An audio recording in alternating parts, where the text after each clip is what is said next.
This video is to explain figure 12 within lab 3. Figure 12 happens to have two resistors in parallel with one another.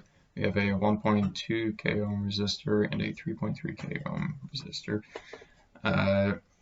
as well as a power supply. You can see down here that we are using our 12 volt power brick here, and we're going to be supplying 12 volts to the circuit. So we have the positive end of the power supply and then ground. We have our 1.2 k ohm resistor and a 3.3 k ohm resistor in parallel with one another. And what we're doing within this circuit is measuring the voltages across each resistor. What you'll notice is that you are measuring the same voltage for each resistor, and that's simply because they're connected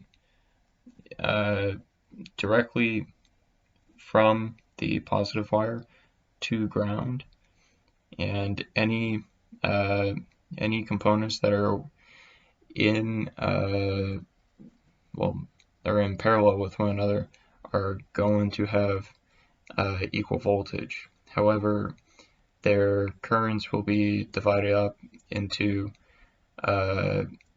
different amounts. So since this 3.3K is nearly 3 times as much as this 1.2K, that means that your your current going through that 3.3K is going to be right around 3 times less than this 1.2K.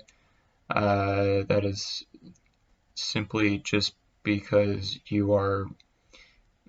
if you go by Ohm's law, it's going to be 12 divided by 3.3K,